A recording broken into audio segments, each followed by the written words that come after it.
कारण जर का आपण सांगून सांगून निवडणूक आयोग दाद देणार नसेल, आयुक्त दाद घेणार नसतील, तर मग लोकशाहीमध्ये आपला अधिकार आहे की बोगस मतदाराला मतदान आम्ही करू देणार नाही. नाही म्हणजे नाही, काय वाटेल ते हो. एक तर हे भाजपवाले जे आहेत भुरटे चोर, म्हणजे मोदींचं एक जुनं भाषण, त्याचा व्हिडिओ पण आहे, त्यांनी मुंबईचा संबंध गुजरातशी जोडलेला आहे आणि गुजरातला म्हणजे ह्या मोदींना मुंबई गिरायची. आता हा कावा यांचा डाव हा काही नव्याने आला याच्यातला भाग नाही. हा अगदी संयुक्त महाराष्ट्राच्या लढ्यापासून आहे. आता पिढ्या बदलत आहेत, नवीन पिढ्या आल्यात, पण पिढी जरी नवीन आली तरी आपल्यासाठी आपल्या आई वडिलांनी काय केलेलं आहे, काय त्याग केलेला आहे हे आपण विसरता कामा नये. या दोन व्यापाऱ्यांना जर का असं वाटत असेल की आता 60 वर्ष होऊन गेली, त्यावेळेला जे घडलं ते घडलं, रक्त सांडलं, मराठी माणसांनी बलिदान देऊन मुंबई मिळवली, त्या सांडलेल्या रक्ताची किंमत पैसे मोजून जर हे मुंबई विकत घेऊ पाहत असतील तर यांना मुंबईमध्येच आडवं करून यांच्या इराद्याचं थडगं सुद्धा आपल्याला इकडेच बांधावं लागेल. आणि त्याही वेळेला मोरारजी देसाई होते, गुजरातचे मुख्यमंत्री होते,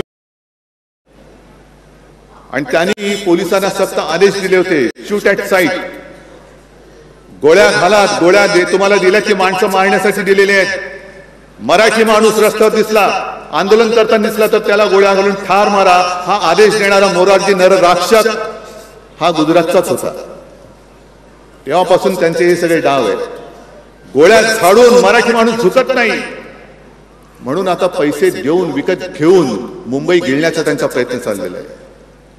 इमान विकणारे खूप झाले, आजही आहेत,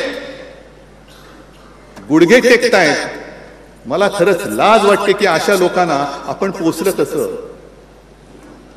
हे आईच्या खुशीवरती वार करणारी अवलाद आपण शिवसेनेने त्यांना वाढवलं, मोठं केलं, आणि आईच्या खुशीवर हे बेलाशक वार करतायत. आणि त्यांच्या जोरावरती ही लोक आपल्याच डोक्यावरती जर का वरवंटा फिरवणार असतील तर त्या वरवंट्याचे तुकडे तुकडे करण्याची ताकद ही आपल्यामध्ये आता आहे की नाही, ही परीक्षा मला वाटतं आपली आता शिवसेना प्रमुख घेत आहेत. मी काय दिलं तुम्हाला हे जर का शिवसेना प्रमुख तुम्हाला विचारतील, आपण काय सांगणार, काय दिलं तुम्ही. मराठी माणसाचं जे खचलेलं मन होतं आणि पिचलेलं मनगट होतं त्याच्यामध्ये आत्मविश्वास देण्याची ताकद ज्या शिवसेना प्रमुखांनी केली होती ती किमया अजून संपलेली नाही आणि ती संपू शकत नाही. किती अमित शहा आले,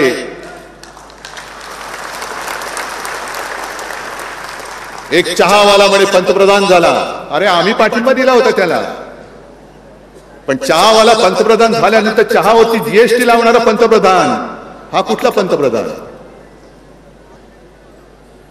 मी हे तुम्हाला का सांगतोय की निवडणुकीच्या वेळेला सगळ्या गोष्टी सांगता नाही येणार तुम्हाला. प्रचार सुरू होईल धूमधडाक्यात, कधी आता निवडणूक येईल. एक तर